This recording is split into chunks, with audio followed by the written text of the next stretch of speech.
Hello my friends, this is Brian the Speaker coming to you today with a review of a TV show that I have just recently become aware of and started watching. Now this TV show is called Under the Banner of Heaven. Now how I became aware of this TV show was through a live stream that somebody was talking about the latest Spider-Man film. I don't even remember which live stream it was, but somebody was bringing up the latest Spider-Man film and that they really liked Andrew Garfield as an actor, that they liked him in this new show on the I think it's being made by FX and Hulu together, and how they had seen him in this and that it's about LDS fundamentalism. Now, full disclosure, I am a Mormon. Dun, dun, dun! I know, right? Crazy? Now, most people, if I didn't tell them I was LDS, wouldn't know. Because unlike what you're going to see in this television show, we're not creepy. And 98% of all LDS people are not weird zealots. Mormonism, first of all, I'm going to tell you, we are not Mormons. Okay, we are members of the Church of Jesus Christ of Latter-day Saints. That's what we really are. Mormons is a term that was given to us by people who didn't like us. You know, nothing like being named something awful by people who don't like you and then having it stick, right? I mean, that's never happened to anybody in history, right? Black people? I mean, now I'm not saying it's the same thing, okay? This is not equivalent to the N-word. Because we believe that Mormon was a prophet and that he was a good man, and so, I mean, it never really bothered us that we got called Mormons. But at the same time, it's inaccurate. But, anyway. So I watched this show. Right now there's only 2 episodes out. And I have to say that the acting in it is pretty good. Like, Andrew Garfield is doing a good job. I'm not a big fan of Andrew Garfield. I never watched his Spider-Man films. What they were doing in those Spider-Man films, I just didn't care for it. I didn't like it. I didn't care for it. I was like, I couldn't get into those. And because he was connected to them, I just kind of never really got into Andrew Garfield very much. So, but he does a good job acting, and the guy that plays his partner, who plays a half Indian or an Indian, I've seen him in things before, but I don't know his name, and I should know his name because I like him when I see him and stuff. He was in the Twilight films. He played the character of Billy Black. That's where I first remember seeing him and noticing him as an actor. I really liked him in that. He did a good job. One of the few people that did a good job in that film, because the main 2 characters were just awful. Anyway,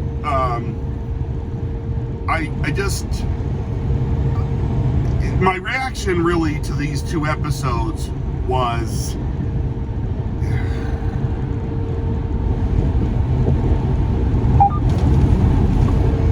because realistically it would appear to me, from my perspective, as being born in the LDS church, raised in the LDS church, lived my whole life, served a mission for 2 years in England, where I spent a lot of time talking and teaching about my religion, but I also spent a lot of time learning about other people's religions, because I felt like if I was going to tell them about my religion, I needed to listen to them about theirs. That was only fair. That if I wasn't open to the possibility that maybe I'm wrong, then why should they listen to me if I, now I didn't believe I was wrong, but I was always open to the possibility that maybe. Because that's one thing I do love about my church, is that they tell you to question everything. It's like, nobody in my faith will ever tell you, believe me because I said so. We tell you, go pray about it yourself. Read the Book of Mormon. Go find out for yourself. Don't take my word for it. If you believe it, you believe it. If you don't, you don't. Nobody in my faith will ever tell you, believe it because I said so. And if they do, then walk away, because they're not really very good LDS people. Because that's not how we do things. I love talking about religions. I love learning about other people's religions. I loved studying Greek mythology when I was in high school.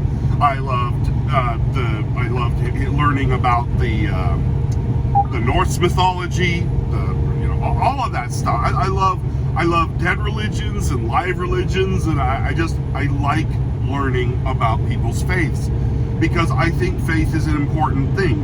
And even if people don't believe in my faith, I say, believe in something. Find something to believe in.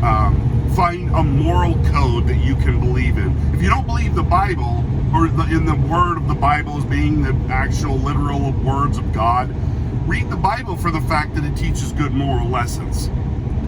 And like, if you follow those good moral precepts, like, you're going to have an easier life than if you don't. I've seen that. I've seen people who live wicked, horrific existences, and it's always way worse than the people who are trying to at least live something of a belief system that keeps them from going off the deep end. Societies only function because we actually believe in stuff. And because we have a moral code that holds our civil society together. All right, civics lesson over. Thanks for Professor Brian. I know what you're thinking. It's okay. And I don't, first of all, this is not a proselyting video. This is not me trying to tell you to go look into the Church of Jesus Christ of Latter-day Saints, okay? I'm not. That is not what I'm doing. If you want to, fine, go do it.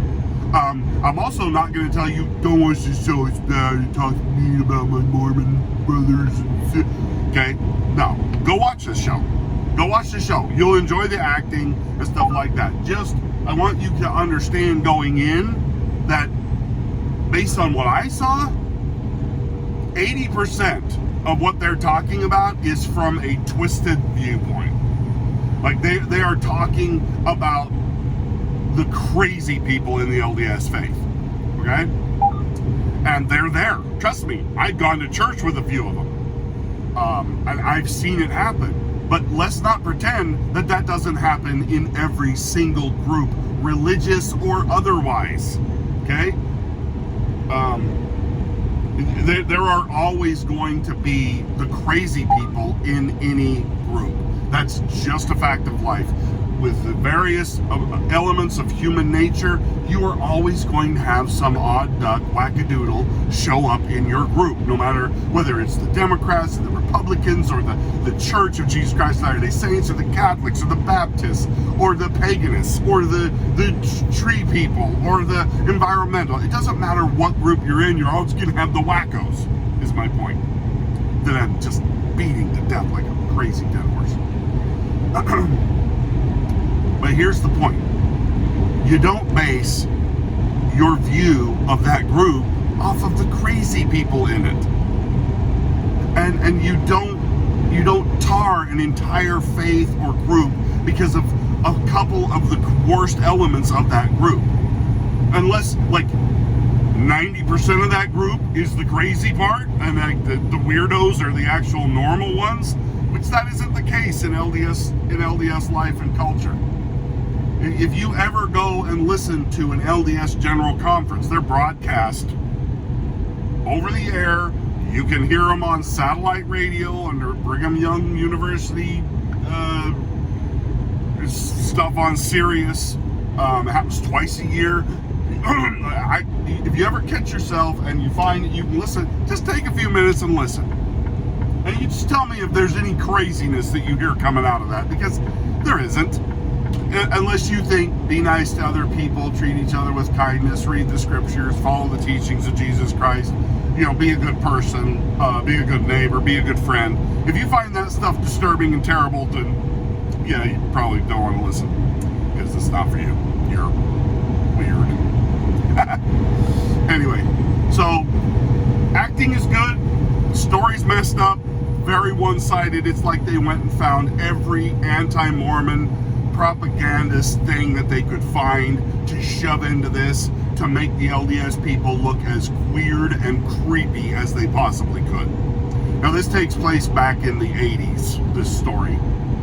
And every time, like, one of the things I notice is, like, whenever the LDS people are kind of involved in just a regular situation and they call each other brother and sister, they, like, bring up this weird music like it's some creepy horror film happening. Hello, brother. How are you today? We will take care of these problems for you. I mean, it's like, what? That's not how we talk to each other. I mean, that'd be like going into the hood, and whenever you hear a black guy go, yo, brother, what's up? In the background, they're playing, dun, dun, dun, dun, dun, dun, dun, dun, dun, dun. I mean, they set the tone of this music to where you're just like, well, I'm really uncomfortable. I was uncomfortable. And I'm like, I'm LDS, and that's never happened. I have never heard creepy music playing when I said, hey, Sister Thompson, how are you today? How's your family? Good? Okay. No, it's like they get these creepy looks in their eyes like, hello, Brother Thompson, how are you today? It's like, what? Oh, anyway, so just expect that. You're going to get a very lopsided view of LDS life and faith and everything from this TV show. Now, like I said, there's only 2 episodes out, and so I hope they become a little bit more even-handed. The character Andrew Garfield plays, he actually comes off as a normal human being. Other than the fact that, like, his behavior in his professional life is very bizarre. No LDS person would act this way. No cop in Salt Lake City is going to walk into a situation and go, yeah, let me talk to a Mormon to Mormon. That is not how we act in public. Like, we don't separate ourselves out from people who are not LDS that way. That is not how that happens. So that is just really bizarre to me. That is the way this is portrayed and looked at. Yeah, it's not. So like I say, it is a very kind of twisted view of LDS culture and the way we would act towards each other in public or in private. I don't know. It is quite strange. Anyway, so just understand that if you go watch this, and I'm telling you, I'm not going to tell you don't go watch this. Absolutely, if you want to, go watch this. You're going to see some truths in there about LDS life. Well, you're going to see a lot more that aren't. You're going to see a lot more that is just a kind of a weird, twisted view of how we actually believe and what we do. So don't let that dissuade you or color your judgment of LDS people, because it will be doing you a terrible disservice. Really will. The LDS people don't deserve this. If you ever truly understood the history of the church, terrible things were done to the LDS people. They were driven out of the United States. Polygamy was not illegal until Mormons started practicing it, and the people didn't like Mormons, and so that's when the anti-polygamy laws were passed, and then those were used to persecute the church. Before that, polygamy was not outlawed in the United States. It was done by the enemies of the church to try and hurt the people in the church. And when I say polygamy, even when the church practiced polygamy, it did not practice it the way that you as a common person have probably been told that we practiced it. It was a calling. It was something that only the best of men were ever asked to do. Like, you couldn't, as just Bob in the congregation, I couldn't just walk up after I'm married to my wife. I walk up to Sister Betty Lou Fufa or whatever, and be like, hey babe, want to be my second? Yeah, you know what I'm saying. No, that's not how that happened.